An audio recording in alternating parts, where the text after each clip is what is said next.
Gotta go live. What is up, all you freaks out there? This is Ryan with this is Rhonda.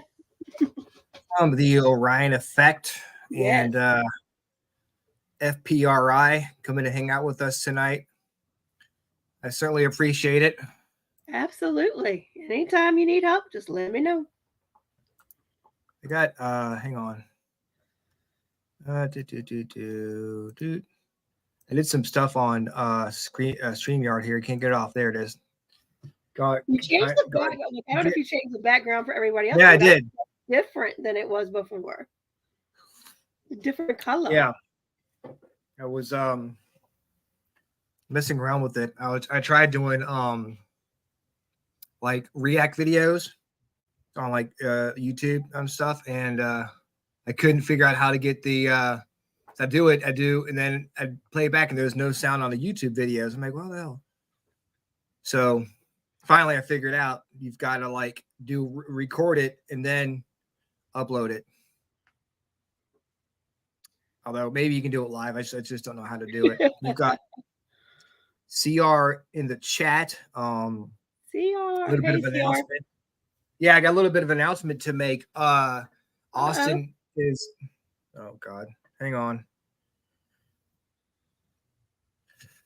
Sorry, Rihanna was trying to call RJ because he's having surgery tomorrow. RJ's having his tonsils removed. Oh wow! Tomorrow. And so it's been kind of a hectic day. Has that been spur of the moment? Like all of a sudden he's doing it? No, I mean it was. He was supposed to have them done like a couple weeks ago, but he ended up having strep throat, so he had to postpone it till tomorrow. We ended up going out to they had his National Night Out. I'm kind of flustered because I had so much stuff going on. His National Night Out. So they had a bunch of cool stuff at the apartment complex. Some bouncy houses and stuff, and so we finally got him settled down before the show started. So plus it's National Raspberry Cream Pie Day, which is of course is a big holiday too. So I'm distracted by that.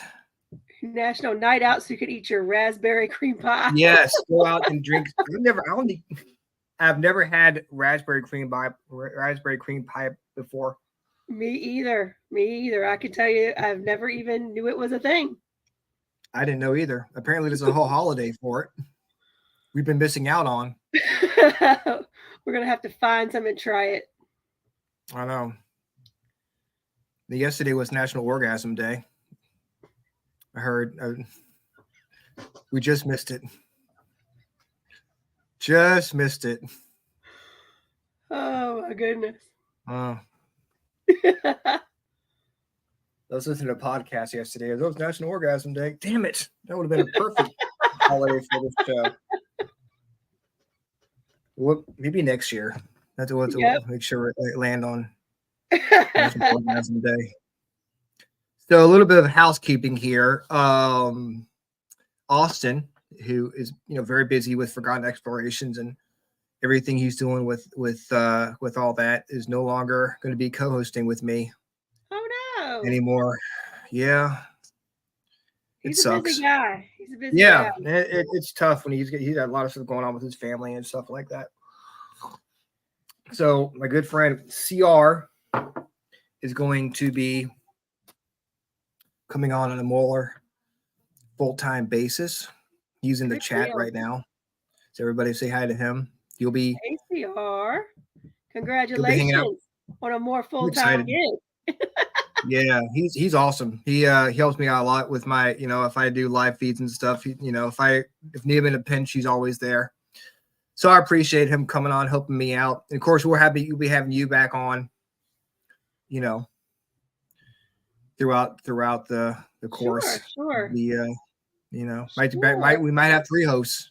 If you need a third host, let me know. If you need a female perspective, let me know. Yeah, that's why. Still, if you want me on the last weekend oh my Lord, last Tuesday of the month, we can do that too. So just let me know. Of course, we've got our first Sunday of the month music Yes. music show, which is I like that. It's gonna be a lot of fun. Although I'm having a hard time thinking of road trip songs, to be honest with you. I'm like, do I listen to songs I listen to on road trips, or the ones that are like, Both. more? Both. I Yeah, think I I'm can't. looking at a perspective of like, what do I like to listen to on a road trip? And I'm actually going to ask some friends what they like to listen to on road trips. And then, but I also think like ones that are like known road trip songs, Because I listen to some weird stuff. Like if I'm driving through the mountains, I listen to like Enya or something like spiritual, Okay. or yeah. And I'm like, well, is that more for me, or do I want to do something like other people would want to listen to too? So it's But probably they over. might not know they want to listen to it until they That's hear that true. you listen to it. Then they want to listen to That's it. true. It's like having a soundtrack to your life. We have like that the music in the background, and you're just like, yeah. So tonight we've got a spiritual practitioner on the show. We've got Dina Marie Vollmer. Now, a while ago, I had Jeffrey Dangler. He is an author up in Pennsylvania, I think, and he suggested that I have Dana on the show. And I think he was. He showed me a video of, I think they were in a church or something, and like a key moved or something. I'm totally forget. I mean, mind fart here, but it was a really cool video. And I messaged her. It's like, hey, you're not busy. I'd love to have you on the show with us and talk about your paranormal experiences. And she's all about talking about the paranormal, which is good because this is a paranormal show. See, it kind of goes together. It does go together. It really does. It does. Works out. And the fact that she actually took time to talk to us on National Raspberry Cream Pie Day. I mean, I don't know if it would have worked out yesterday, but it's not. So, she might have had other plans yesterday. Yeah, she might have other plans yesterday. But apparently, she ate her raspberry cream pie already, and she took the time to join us. So I'm gonna go ahead and put Dana on the show with us. Welcome. How are you? I'm good. How are you? We are good. So I'm a little disappointed. I did not realize it was Raspberry Cream Pie Day today, and I don't think I've ever had one either. So now the clock's ticking. I got to go find one. Yep. I did not know they existed. I almost downloaded Raspberry Beret to play at the beginning of the show just to go with the whole raspberry. I like raspberries a lot. Oh, I do too. No, I think raspberry cream pie would be really good because I like raspberries and cream. Used to have raspberries and cream. Remember those cream savers? Oh yeah, it was like lifesavers. It was like they had the orange cream and the raspberry cream. Yeah, strawberries and cream. Yep. They were so good. Now I'm going to open up a whole raspberry rabbit hole. Probably after this, I'm going to be Googling recipes. We'll just be talking. We'll be the Freakin Awesome Raspberry Show. We'll just talk about raspberries and how much we enjoy them. I got seedless raspberry jam or jelly in the refrigerator. Nice. Yeah. I could have had a sandwich. That would work too. And I am a little bit disappointed that I did not know about yesterday's holiday either, because I know. I mean, aren't we all? Yes. Not that most people need a reason, but holiday. I mean, you got to celebrate the holidays. Exactly. Take the day off and just celebrate. Go to town. Sing the orgasm carols and shit. Are there orgasm carols, or are there just dirty songs? I mean, either or. To each his own, I guess. Just, you can probably make some up. We'll be ready this time next year. We'll have a big celebration. We got a year to plan it. Yep, gotta get those songs ready, get the memes and the advertisements ready. Just go for it. Hang the condom tree. Oh my God, that's so funny that you say that. When I was a kid and my mom first got with my stepdad, well, not a kid, I was like 18 to 20. The one year me and my stepbrother thought it would be really funny to hide condoms on the Christmas tree. Oh my to see God. if anybody noticed. Did anybody notice? They did. And it was a pretty funny Christmas. They actually saved it. They saved the one that I stuck the hook through and like hid in the background. awesome. And it was a Christmas decoration for years. You're a few months too early though, because you know. I mean, I'll gotta just start crafting now. Yes, I'll tell you what, man, it's gonna be a thing. We'll start selling, sending out cards and shit.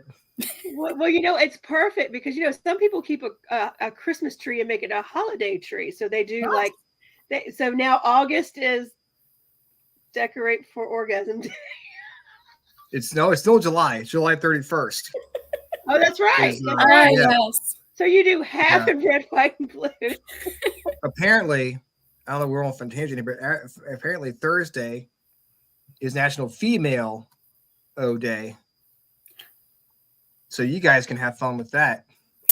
Gonna mark my calendar. Yep. Putting it down. If nobody sees any females, no questions asked. Just just let them have don't. their day. Yeah. We disappear for a while. Exactly. Nobody needs to know. So But now we'll know Ryan knows, so that makes it off. The reason I know because I heard someone talking about it on a show I was listening to. I was like, well, shit. Bar Bootsy says they have cream savers at the Christmas tree shop. You know, the one here is closing down. oh, Yeah. No more Christmas tree shop. I can't think of the last time I'd been to one. I think it was in New Jersey. So I'm not even sure where there is one around me. It's been so long. Apparently they're closing a lot of stores. That's sad. I enjoy going to Christmas tree shop. I think it's sad in general that just so many actual retail outlets are closing. Exactly. That like everything's going online. Yep. Yeah.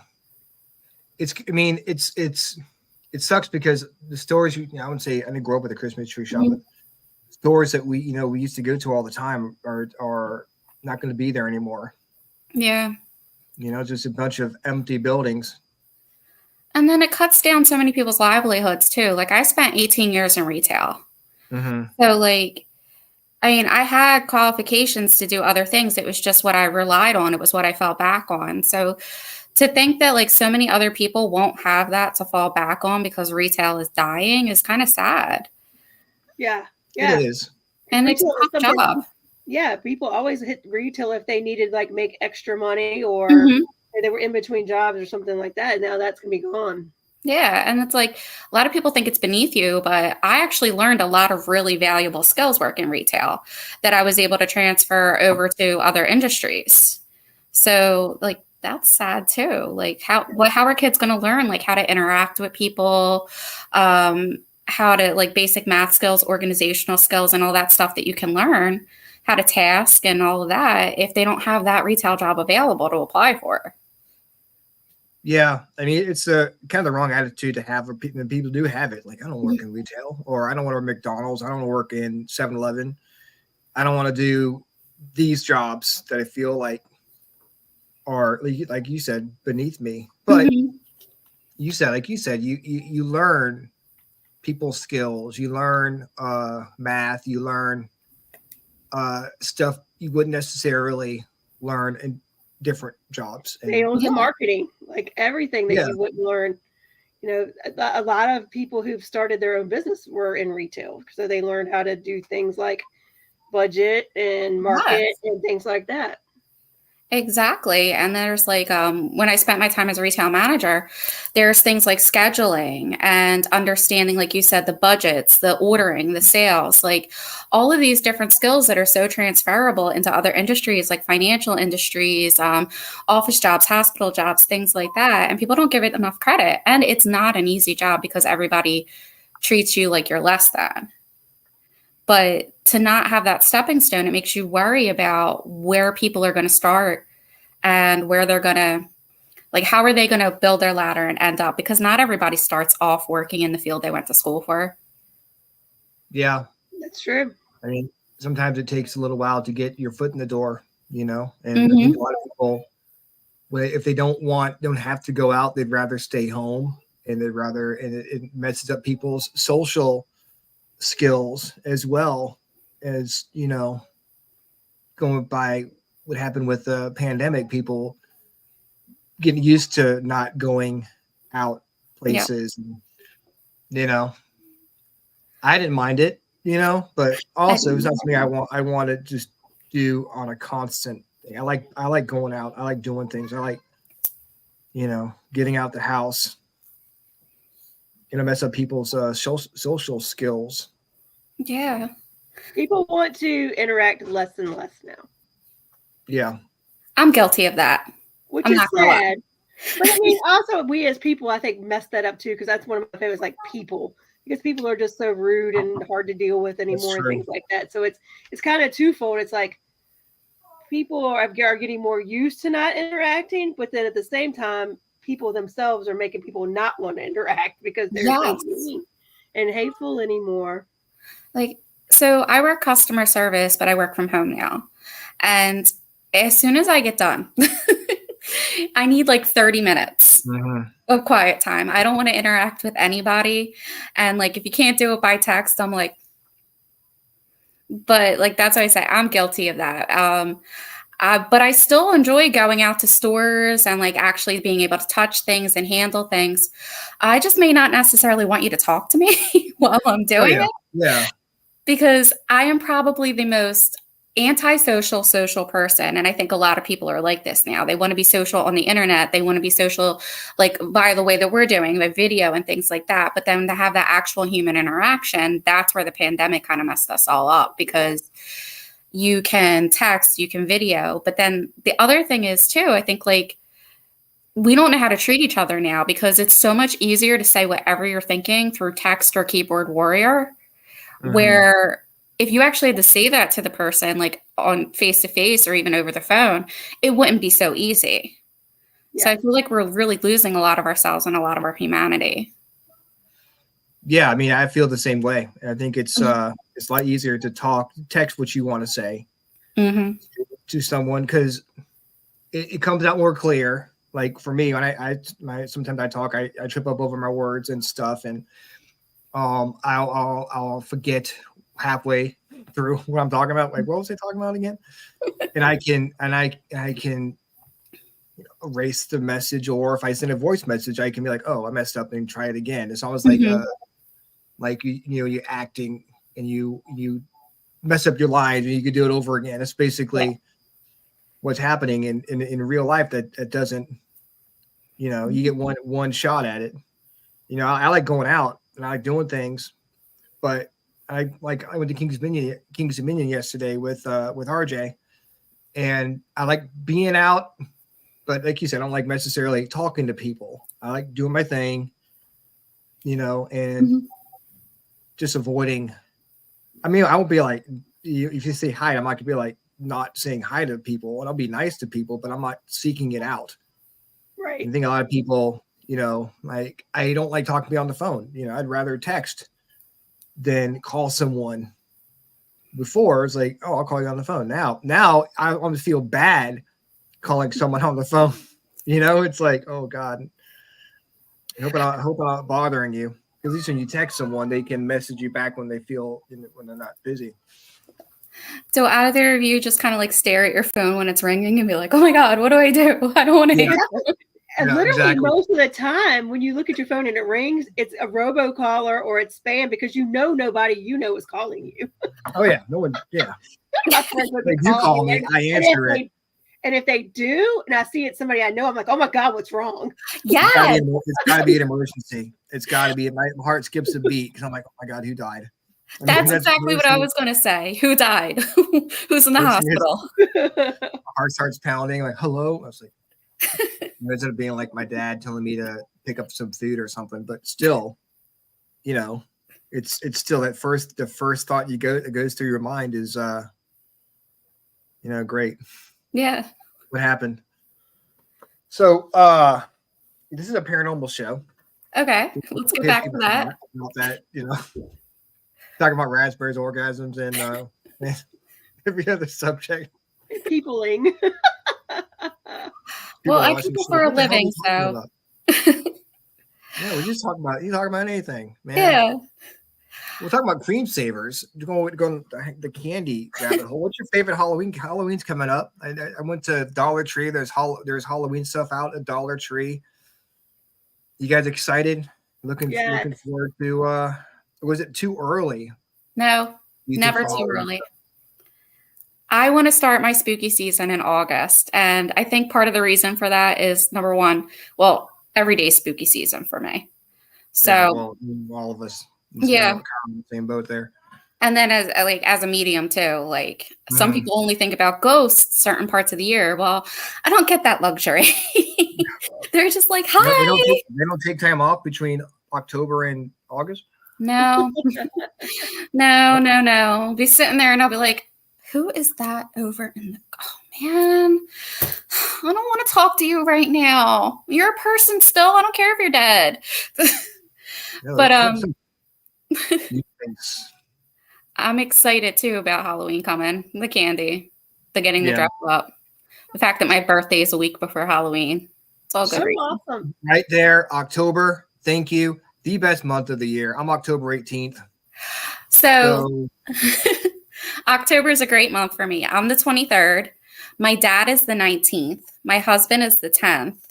And my younger brother is the 17th. Awesome. 17th, 18th, 19th, right there. Mm-hmm. That's awesome. Rhonda, what month were you born in? January. God. But it's new beginnings. It's new beginnings on a pretty birthstone, so you got that going for you. That's true. I love January's good too. Yeah. Just kidding. It's not hot, and that's all that matters. That's true. I used to be so depressed in January. I'm sorry. I was like, oh my God. Because it was right after Christmas, and I'm like, oh. February is the worst month because Christmas is over, January, like the New Year's over, and then in February you're stuck between January and almost spring. And it's just like, can you hurry up already? That's true. Yeah. It feels like it's the shortest, longest month of the year. It really does. And it's February and August are probably the longest months of the year.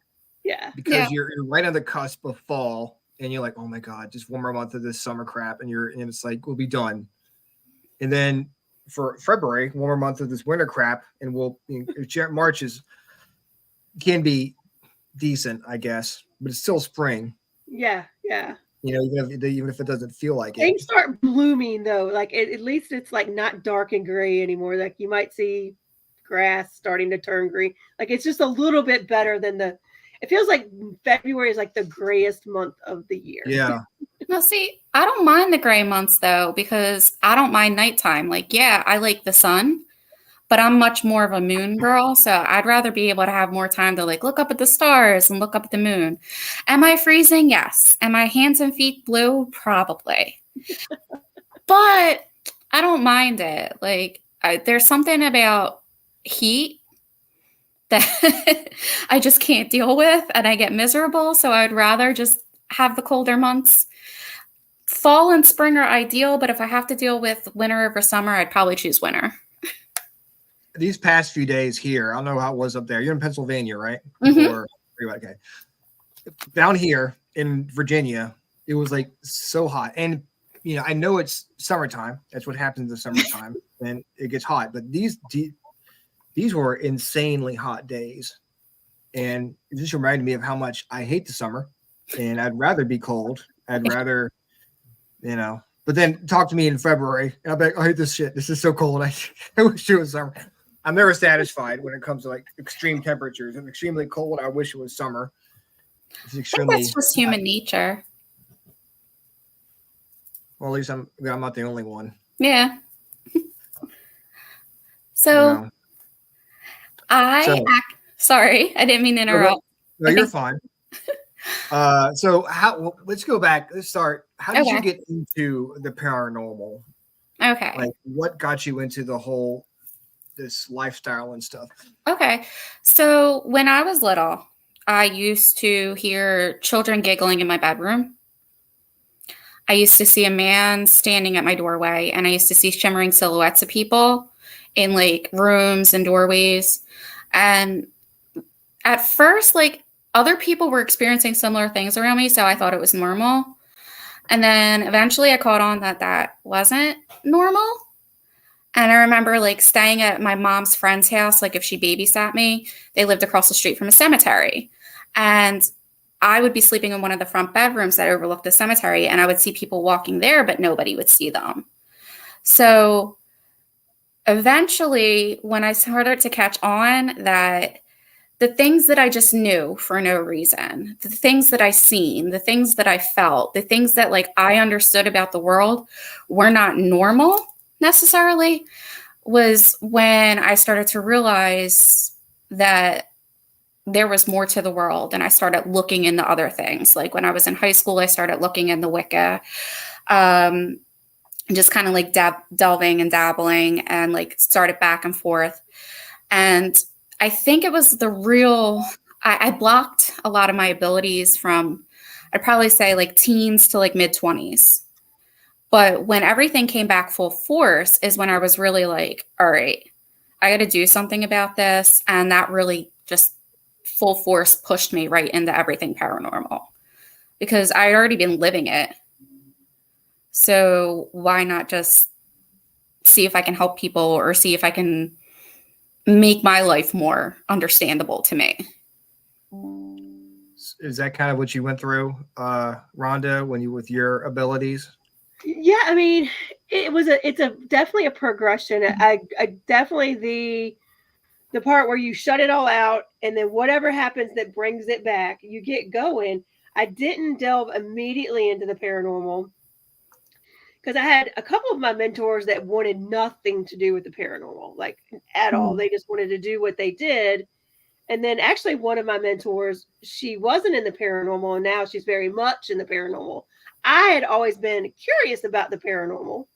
I mean, I always believed in the paranormal. Like I have always known there was there's ghosts, there's things with, besides everybody that knows it would be like, Rhonda would be the first person to spend the night in a haunted house.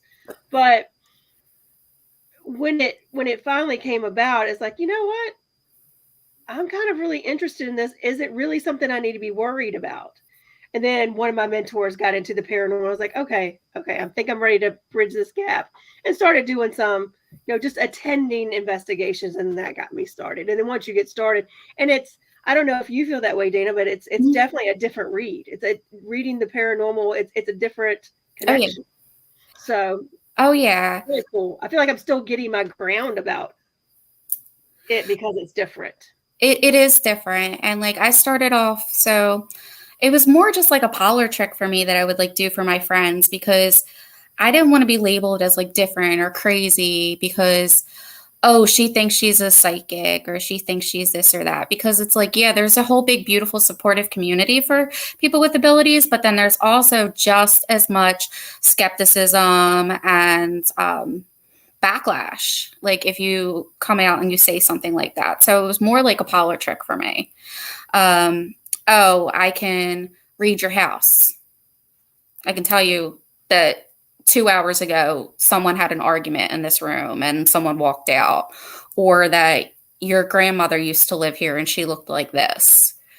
But when I like switched over to the paranormal, it is a different read, because when I was just doing it as a parlor trick, it didn't look the same with me. And it was actually Jeffrey Dengler, who you had on a few months ago, who initially got me like into investigating, because we had met through a Facebook group and just started conversing. And he actually sent me photographs to read, and I didn't know I could read them until he sent them to me. And that's when I was like, okay, I can do this. But now, how you were saying it's a different read.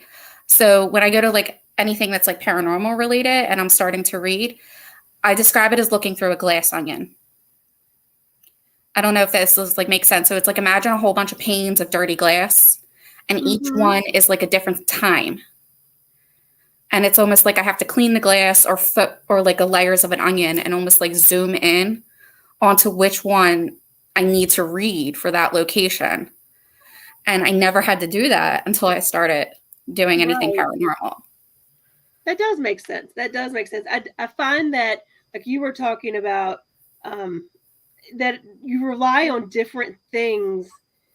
Whereas where I'm kind of, when you're doing a reading for somebody or working with somebody else's energy, you're connecting to your guides, yes, their energy. This, you're connecting more, it's more psychometry. You're connecting to the things that are in the location to get your vibrations of and images of what's been happening. So exactly. Unless like someone's like, hey, I want to come forward and talk to you. It's like putting together a puzzle. Yes. What did I pick up from this room? What did I pick up from that room? What did I see here? What am I hearing? And then 9 times out of 10, that doesn't make sense at first. And then you're trying to like move the puzzle pieces around. And then I don't know about you, but like for me, if someone does come through, they don't always show their face right away. Right. Then they show me their hands. Why? Like, what good is that doing to me for spending 10 minutes explaining how somebody has like worn hands with like yellow fingernails and calluses? Like, show me a piece of jewelry, your face, something. And then they'll show me their hair, and then they'll show me everything else. And I'm like, why is it like this? Yeah, and it's very much makes you trust what you're getting and know that you just have to kind of come out and just say what you're getting, no matter how ridiculous it is, because there's nobody like for me, well, probably you're doing the same. A lot of times I don't want to know anything when I get there. So there's nobody to validate it. I'm not talking to somebody who can say, yep, that's right. I'm like, all right, well, I'm smelling popcorn popping, I don't know.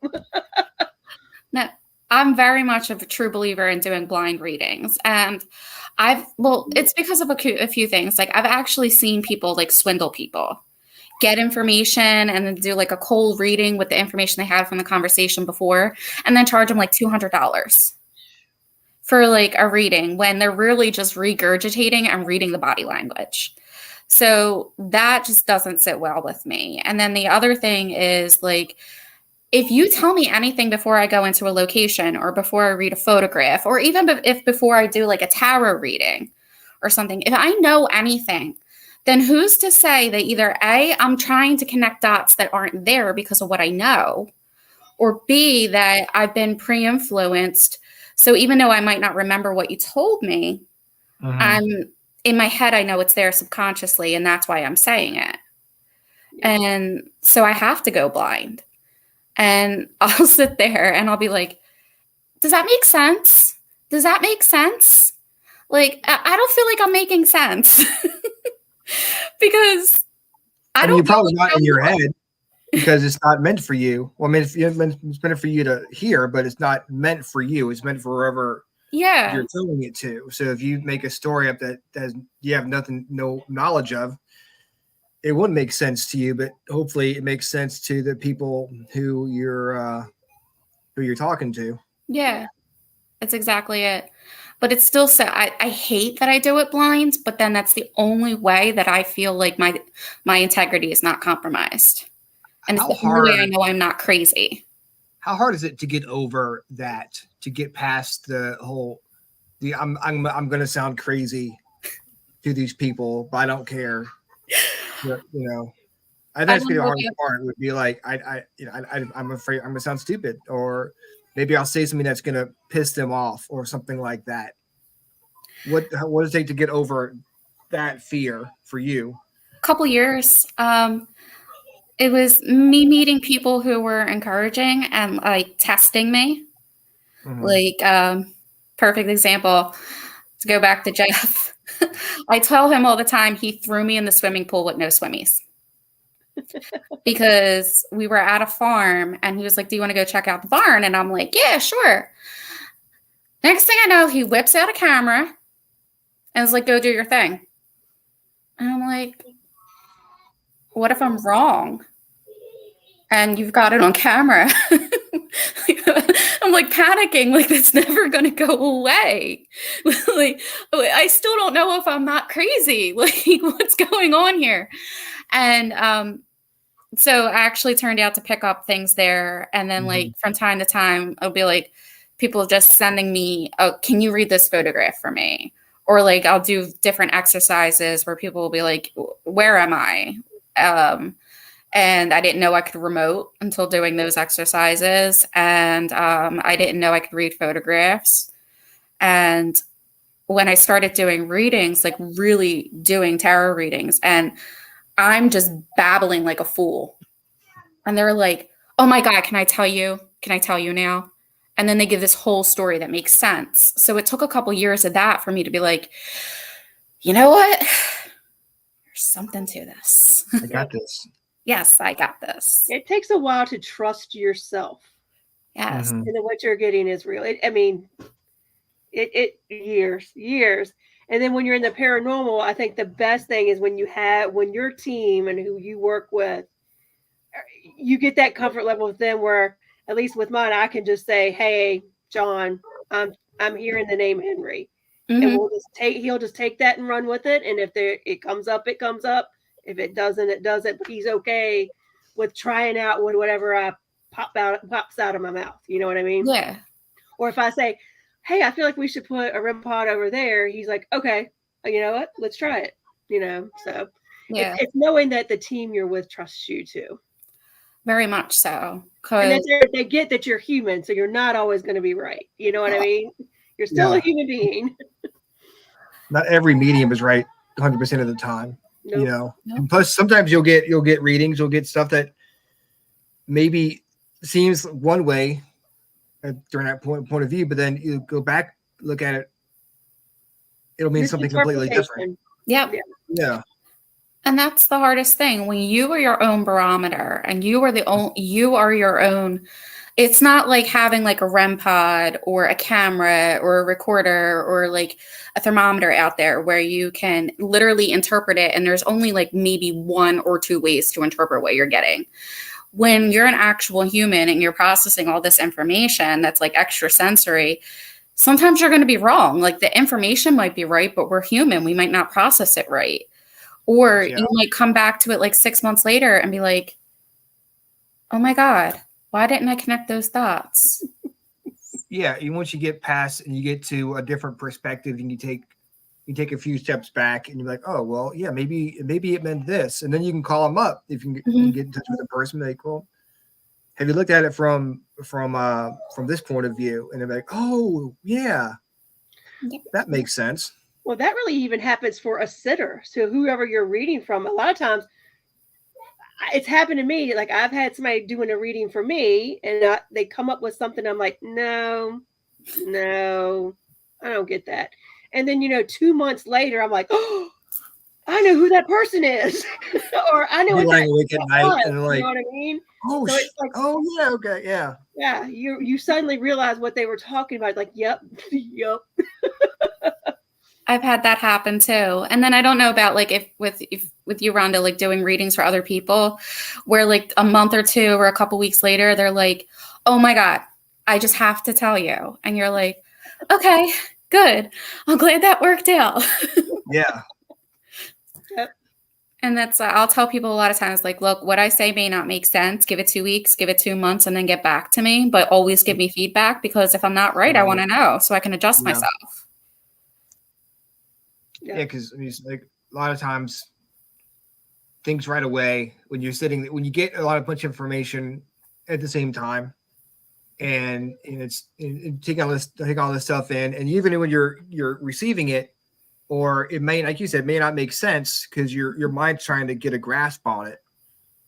It's like listening to a spirit box or whatever, and you hear a bunch of stuff and it doesn't make sense, but once you go back and you stop, record it, you can slow it down, and it's like, oh, okay, now it makes sense once I can look at it from a different point of view or listen to it more clearly and not have a bunch of other stuff going on in my mind at the same time.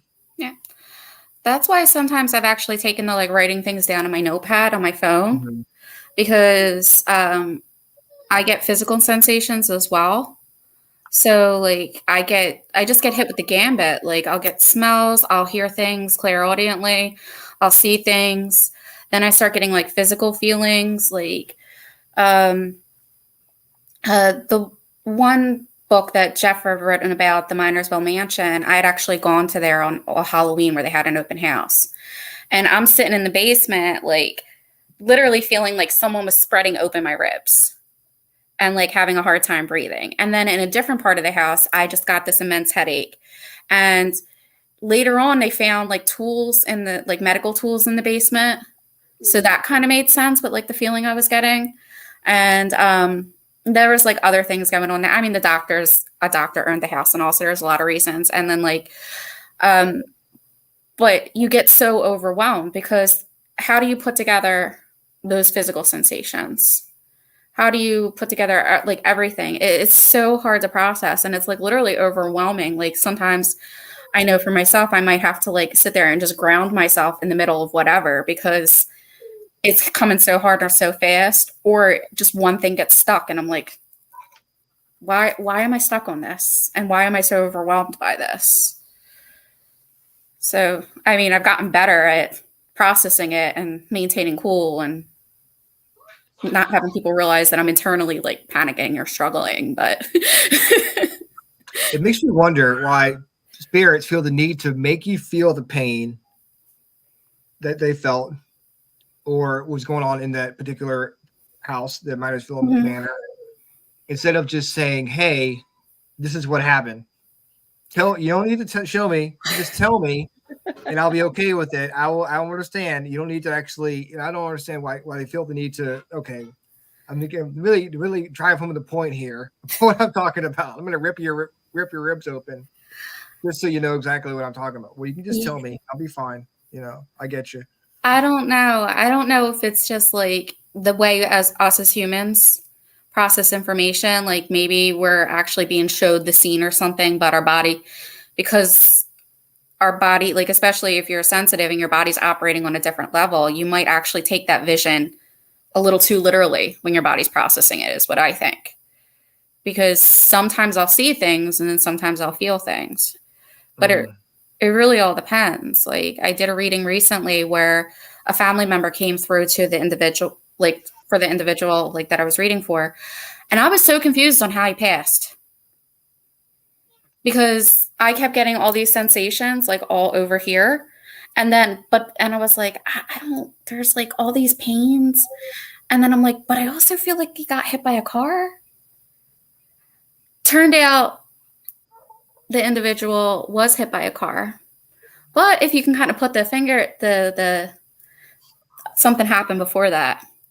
So like, I didn't get it, but it made sense. And I was kind of like seeing things, but I don't always see them clearly either. Mm-hmm. Like I'll see half the scene in like shadow or half the scene in the glass onion. And then like a couple details will really stand out. And then that's where I have to like puzzle it and put it together. Does it work for that, like that for you, Rhonda? What I find is it depends on who I'm connected with. I feel like they use whatever it is they think you'll understand. Yeah. You know what I mean? So sometimes I see it. Sometimes literally I just hear somebody telling me like, this is what happened. And sometimes you, like you said, you'll feel it or you'll smell it or something of that nature. So, and especially if you're dealing with a haunted location, sometimes maybe like they feel like they've got to show you this gruesome or make you feel this gruesome thing because they tried that with the last person and it didn't work. Like, I don't know. Yeah. I don't know. Well, I noticed that too. Like anytime like with a haunted location or in a even if I just go to over someone's house and I'm like, yo, you got company. And I'm like, they're like, well, why is it like that? I'm like, because you're not listening. Because no one's listening. Like no one's paying attention. And I feel like sometimes spirit, because of the disconnect between communication, that like sometimes they get like toddlers. Yes. Yeah, like, I mean, they want attention. They'll do whatever they can. They'll start throwing things to get your attention. Mm-hmm. Well, I want to be heard now. Like you said, Ryan, like, and sometimes I think that's why there's so many things considered a demon or like they're this terrible spirit. They are just pissed off because nobody's hearing them. They're just, Thank you. They're not that mad. They're not that horrible. They're not, a demon. They're just pissed because they wanted their story told and nobody's hearing them. Thank you. Thank you for that. Because that is one of my biggest pet peeves about paranormal television now is everything's a demon. And it's really not. Like an actual demonic haunting or infernal haunting, whatever you want to call it, is like rare. And once you've experienced one, you know the difference between that and a pissed off spirit. Pissed off spirit's going to have you scared, especially if they were a crap person in real life, like in their body. But there's such a different type of energy when it comes to like an infernal or a demonic. And it's hard to describe unless you've actually felt it. And I've been in a household that I don't necessarily think it was a demon, but I think because my perception of demons is like a little different from mainstream, but it's what the paranormal shows would call a demon. And it wasn't pretty. And I couldn't sit in the house for more than like 30 minutes. 2 hours. We've got a, I run the cabin on 360 down in oh yeah. I remember you mentioning that. And in the Brick Rancher, there is a entity in the basement, or I guess in the basement. And I don't want to call it demonic because I don't know, but maybe an elemental type of situation, but it affects people. It makes people feel things they didn't feel necessarily when they went in the house. And it'll make you angry. It'll make you think things that you wouldn't be thinking. And a lot of people will be like, oh, it's gotta be demonic. And me and my friend Dennis, we don't necessarily go down that pathway. So there are other things it could be besides demonic, but I think it's more than a human spirit. Yeah. I think that they think that anything that's never been human is automatically a demon. Yeah. And that's not the case, because there are like, when you actually start like doing the research, like not even just like paranormal, but like folklore or like witchcraft or anything like that, there are a whole array of spirits that have never been human. Yes. It's like, when you think about it, it's kind of like their world and we're living in it, not the other way around. Yeah. It might be from like maybe a Christian perspective, because there's angels, demons, and that's the only way they see things. So if it's not an angel, it's got to be a demon type situation. Correct. Maybe. Yeah. Elementals cover a whole lot of ground. Yes. But like one of the sources of element, or at least one of the theories, is that the Native Americans are the ones who created some elementals, and it's really to protect them and their land. So they're gonna be angry little creatures. They're gonna want to make you leave. Yeah. That's their whole purpose. You were on the show. We had Elizabeth Connolly on the show with us, and they were talking about trolls. She was fighting a troll in her bedroom and seeing a bunch of stuff out there on a different planes that we can't normally communicate with, but they're all around us. We just don't see them, like leprechauns, trolls, fairies, all that stuff that we thought was not real. Turns out it may be more truth to them than we thought. Oh, 100% believe that. Like, I think like elementals, I've seen them, and guardians. Like, I don't know. I kind of put guardians in the same category as elementals, like how you were saying, Rhonda, that the Native Americans created them. And guardians, they can be comforting or they can be terrifying. So I can see why somebody would think that was a demon.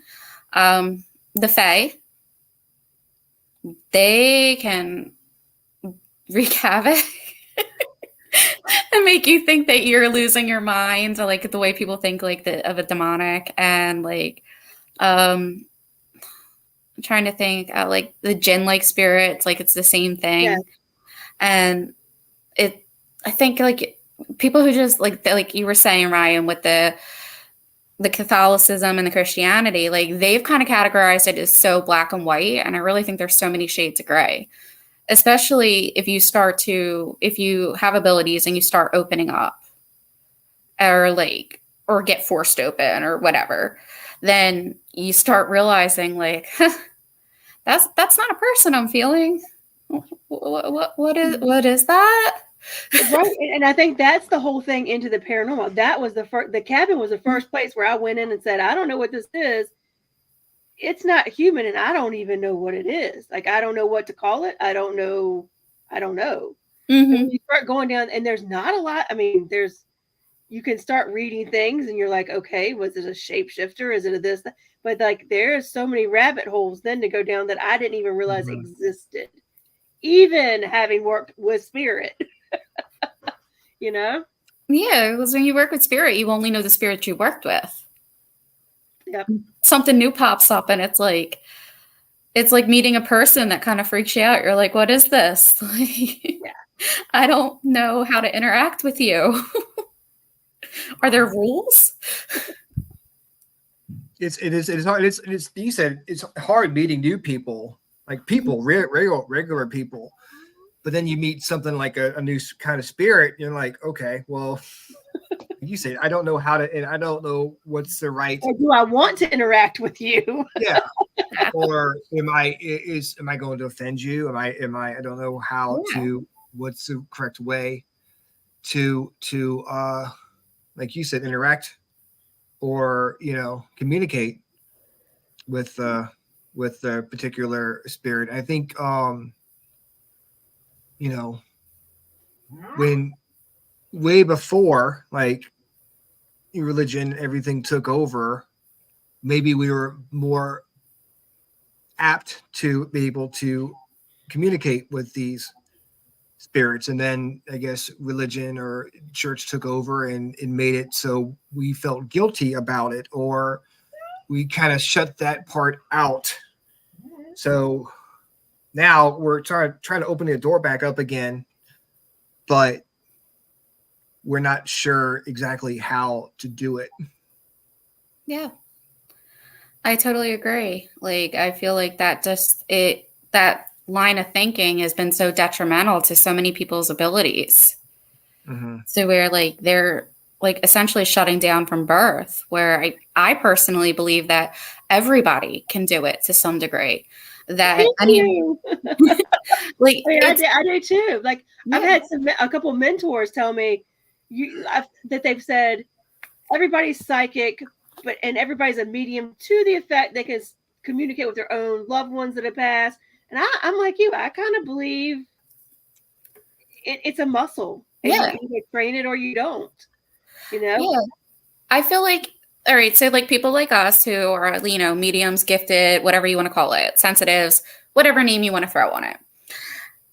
We're just like how if someone's born and they're very athletically inclined or very musically inclined, or they're excellent in school, like they have that genetic step above everybody. Where it's just easy for them. Exactly. Mm-hmm. Whereas some people are going to be more spiritually inclined. We're going to be more gifted. And that's just going to come natural to us. Does that mean that the person who's excellent in school, who's not spiritually inclined, can't open up their abilities and kind of gain some more spiritual perception? Absolutely not. It's a muscle. Like, and I also feel like it's use it or lose it too. Yes. Yes. And you just got to work on it. Like you said, just if you don't use it, you don't use it. You don't. But if you don't trust yourself, again, it goes back to what you were saying earlier about doing the blind readings. You're going to take what they give you, and you're going to give. You can spit it out. They're going to tell you what they want to say, and it's come right out your mouth, no filter. If they accept it, great. If they don't, that's fine too. But you just got to trust yourself. And that's hard to do, to get past that wall, whether it be from a personal standpoint or a social standpoint as well. Yes. Yeah. I don't know about you, but one of the hardest things I have issues I have is if I have a dream about someone and I'm fairly certain it's a message and I haven't talked to them in a while and I want to be like, hey, yeah, are you okay? I dreamt about your grandma. And then you're like, long-term plans with her. Going to be received. Yeah, or be like, I feel like I need to tell you this, and then they're like, are they going to like welcome this? Or are they going to engage in that phone call we talked about earlier when you call like, oh shit. Oh, that's so messed up on so many levels because I've had I can't even name the number. I think it's got to be like 10 or more like deaths in my family in a very short period of time. So it got to the point where certain cousins, if my phone number came up, they would answer it like panicked, like who died.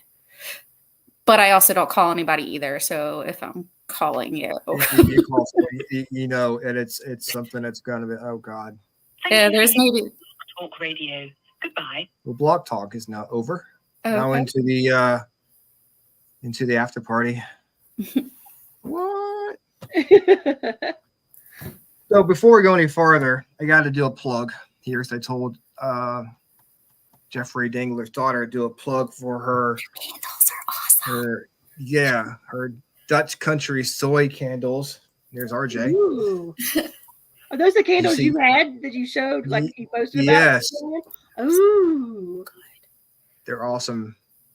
Hopefully she'll get some business coming because they were really, really awesome. So I've got to get up early tomorrow. We've got to get RJ to surgery at 7:15 in the morning. So I'm gonna have to let you guys go. I hate to cut the conversation short, but I got RJ here in front of me. I got to get him to sleep. So, well, Dana, I really appreciate you coming on the show and talking with us. I feel like we could do this again, and we got a whole bunch of stuff we never got to. Oh, absolutely, like the key. Yes, yeah. There we go. We got to have you back on and talk about the key. And then we all need to try some raspberry cream pie so we can talk about what that's yeah, so like. this time next year we'll have raspberry cream pie orgasm show, and it'll be like the best show ever. We'll have our holiday trees decorated for the orgasm day. There we go. We've got we do an October birthday show, which you can still come on, Rhonda. You can join us, but if you want to come on, join us. Oh, absolutely. There's a bunch of people coming on the show for just talk about my friend Holly. Jerry is going to be on there. So we've got a bunch of we'll talk spiritual stuff and it'll be fun. Yeah. If you want to come on, it'd be great. Absolutely. I mean, going to be like all the greatest people are in October, and I'm not. But I'm here. You can be honorary. You're honorary October birthday. Because I'm sure you're honorary October. Yeah. All yes. right. CR's birthday is not October either, and he'll be there too. So you can be October for a day. We'll give that to you. Yeah. We'll give you honorary October, baby. Yay. Exactly. So Dana, if anything you want to plug or talk about, this is give you a chance to. Okay. So I do want to plug a few of my friends' shops that I absolutely love and I'm at quite often if you're ever in Pennsylvania. One is I have some friends that run the store Portal and Palms in Berwick. I actually do readings out of there occasionally and do parties and events. And I have another friend a couple friends that work out of the store Energy Ripple in Bristol. If anybody is interested with booking with me, they can look up Divinations by Dana on social media or Facebook, Instagram. Thinking about a TikTok, but I don't know. The readers on TikTok freak me out. Yeah. And if anybody hasn't, feel free to pick up Jeff's books, Jeffrey Dangler, The Minersville Mansion, and This Goes to Shoemakersville Road. I'm actually mentioned in the second book towards the end, and teeny tiny mention in the first one. Yeah, skip ahead to get to your mention. Yeah, well, no, the story for the Ghost of Shoemakersville Road it's actually a really, really sweet story. So you don't necessarily have to skip ahead. You can read it. Nice. I need to get a copy of the book. I just don't have time to read, honestly. I just don't have quiet time. You know, most time when if I want to decompress, I just usually watch TV or something to zone out. But I do need to get a copy of the books for sure. Yeah. While I'm weeding by soy candlelight from my awesome Dutch country soy candle. No, RJ. Sorry, he can't eat. They smell so good. They do smell really good. I got the maple one going. It's awesome. So, Rhonda, what do you have to plug? My favorite one is Moonlight's good too. Anything you need to have coming up there, Rhonda? Other than vacation and the event that you all are having out at the cabin on the 18th and 19th, I think FPRI is going to be out there at least I know I'm going to be out there. I think Kim and I are trying to be out there on Saturday, and John, I'm not sure if he's going Friday or night, but I'll be there for the event. Awesome. Dana, you got to come down to the cabin sometime. I was just about to say. It's a road trip. Yes. I want to add the cabin to my bucket list, especially if you're telling me that there's an Inhuman there. I want to sort that out so we can figure it out. We've got a cabin that used to be a brothel. I won't tell you too much about it, but there's a bunch of stuff. Yeah. I want to go in blind. All so right. Unless we determine that I'm never going, don't tell me anything. All right. Sounds good. All right. Well, guys, thank you so much for coming on the show. Hey, Virgil. Thank you, Lois. Barb, thank you for turning in. Candy Schultz, thank you. Everybody, CR, thank you. Lois, everybody, thanks for tuning in. Be back here next week. Thank you, Dana and Rhonda. You're welcome. Have a great night, and we'll talk to you soon. RJ, and good luck tomorrow. Have a good night, and good luck with the surgery. Thank you. Bye. Bye. All right, Rhonda, thank you so much for doing it. I appreciate it. You're welcome. I'll be back. We're back here on Sunday night, 9 o'clock. Sunday night at 9, right? Yes, road trip mix, and then we've got. What do you guys have coming on the Orion Effect on Sunday? We have. Oh gosh, why did I just lost her name? She's into ufology. Gosh, why did I just lose her name? Hold on one second. That was doodling. Oh. What is her name? Oh my gosh. I do that all the time. I will total brain fart about who we have on the show next week. What is her name? Oh my gosh. It's like she's been on before. She's absolutely Jean Claire Broda. I kept wanting to say Claire and not Jean. So Jean Claire Broda. And nice. She's into ufology and all of that. So I think we're gonna have some conversations about the aliens that people are maybe admitting to having now. I want to get in a whole conversation about that. Like, people worry about UFOs, but nobody's talking about the spiritual stuff, or no one's talking about paranormal. Like, everyone's talking about UFOs, and the UFOs haven't really bothered anybody. I mean, I shouldn't say there have been abductees and stuff like that, but I wonder, if people will start talking more about ghosts and stuff. Now, although I don't really want the government involved in paranormal. That just might be right. Regulations and shit. Start monitoring what we're doing. You've got to have a license to investigate, stuff like that. Yeah. We've got paranormal security. I think it's like 9886 or something like that coming on the show. So that'll be a fun conversation. So very cool. All right. Thank you so much. Keep going. I will talk to you later. I'll let you know how it goes tomorrow. Yeah, please do. All right. All right. Good night. Thanks again. Appreciate it. Bye. All right, guys. Thanks for tuning in. I appreciate it. Hope you have a great night. RJ's hungry, but he can't eat, so that's going to be fun. All right. Good night. Bye.